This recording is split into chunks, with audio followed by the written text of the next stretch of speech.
Hello friends, welcome to my channel.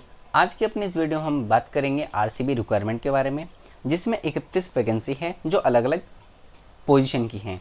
ठीक है, जिसमें एलडीसी, एमटीएस और इस तरह की अलग अलग वैकेंसी इसमें डिफाइन की गई है, जो हम आगे देखेंगे।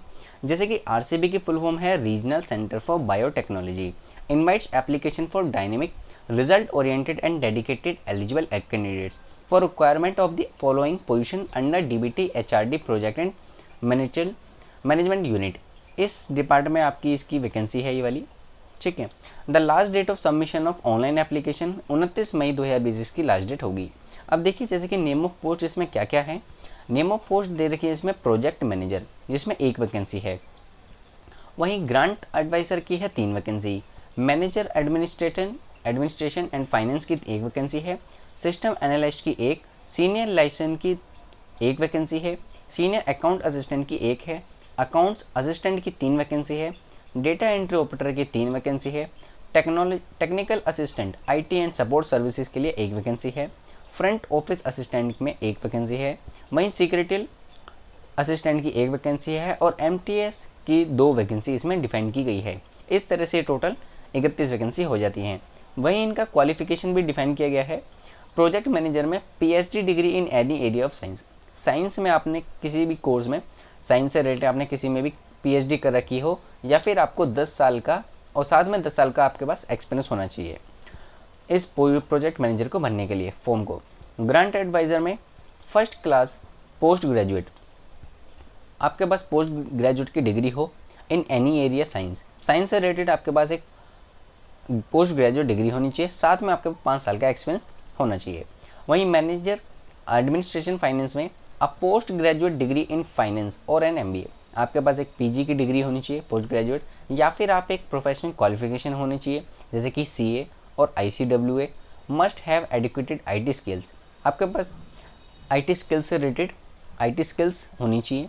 मिनिमम 5 साल का एक्सपीरियंस साथ में चाहिए।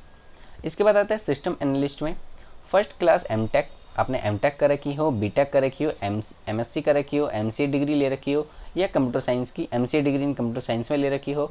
इंफॉर्मेशन टेक्नोलॉजी आईटी से आपने कोर्स कर रखा हो, आपके इसमें 3 साल का एक्सपीरियंस चलेगा। विद एमटी, अगर जिन्होंने एमटेक कर रखी है एमटेक भी चल सकते हैं, या फिर 5 साल का experience BTech, MCA, MSc degree in area of software. 5 साल का जो इसमें एक्सपीरियंस माना गया है वो है बीटेक, एमएससी, एमसीए डिग्री वालों के लिए। Development relating to modern database technology और नेटवर्क मैनेजमेंट, ये कोर्स होता है, वो एमएससी बीएससी वाले जानते हैं, ये उस तरह का कोर्स है। अगर आपके पास है तो आप इस फॉर्म को भर सकते हो। वहीं सीनियर लाइसेंस असिस्टेंट में graduate degree with 10 year experience, कम से कम आपके पास 10 साल का एक्सपीरियंस होना चाहिए उस कोर्स को। ये इस तरह के वर्ड को, इस तरह के डिपार्टमेंट में आपको अगर काम करना है तो आपको आपके पास 10 साल का एक्सपीरियंस लाइजिंग में होना चाहिए, ठीक है, जो गवर्नमेंट से अप्रूव्ड हो। इसके बाद सीनियर अकाउंट असिस्टेंट, जिसमें बीकॉम की डिग्री मांगी गई है, BBA, CA, ICWA degree with 5 years experience in accounts and finance.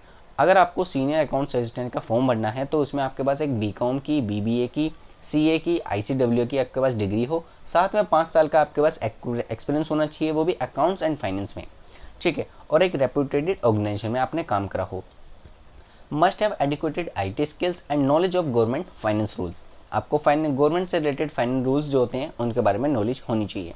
वहीं अकाउंट असिस्टेंट में बीकॉम की डिग्री या बीबीए वाली डिग्री चल सकती है, साथ में 3 साल का एक्सपीरियंस आपसे अकाउंट और फाइनेंस में मांगा गया है।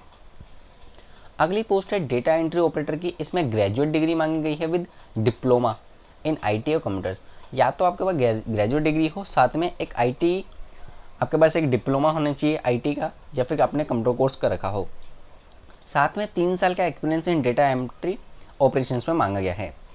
इसके बाद है technical assistant IT and support services, इसमें आपको ग्रेजुएट डिग्री इन आईटी, आपके पास एक ग्रेजुएट डिग्री होनी चाहिए आईटी की, कंप्यूटर साइंस से, आईटी से या फिर कंप्यूटर साइंस से, साथ में 3 साल का एक्सपीरियंस आपको सॉफ्टवेयर और हार्डवेयर मेंटेन करने में लगा हो, यानी कि आपने 3 साल तक सॉफ्टवेयर या हार्डवेयर से रिलेटेड वर्क करा हो।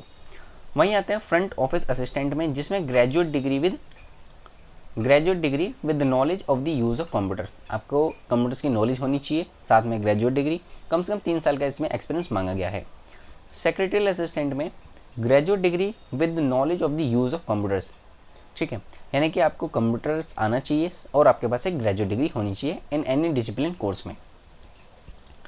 और इसके बाद लास्ट में है मल्टीटास्किंग स्टाफ में मिनिमम 10th पास, सिर्फ मैट्रिक पास भी चल सकता है इसमें, ठीक है, और इससे रिलेटेड इसमें कुछ नहीं मांगा गया MTS में।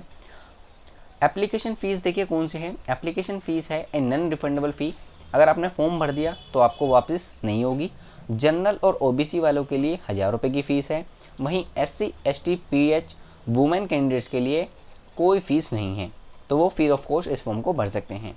हाउ टू अप्लाई, आपको अप्लाई कैसे करना है, eligible interested candidate should submit there online application through RCB official websites.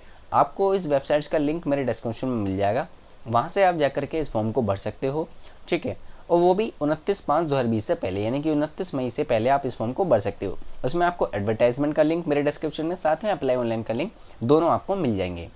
Regional centre for biotechnological technology biosafety supports unit new Delhi invites online application from eligible Indian national for requirement contractual position. Last date submission of 29 May इसकी last date होगी, ठीक है, और ये नई दिल्ली की post है। ये थी मेरी वीडियो, अगर आपको अच्छी लगी तो आप लाइक कर सकते हो, अदरवाइज डिसलाइक कर सकते हैं। अगर कोई आपकी क्वेरी है तो आप उसमें कमेंट कर सकते हो, उसका मैं आपको आंसर कर दूंगा। Thank you guys, thank you for watching my videos.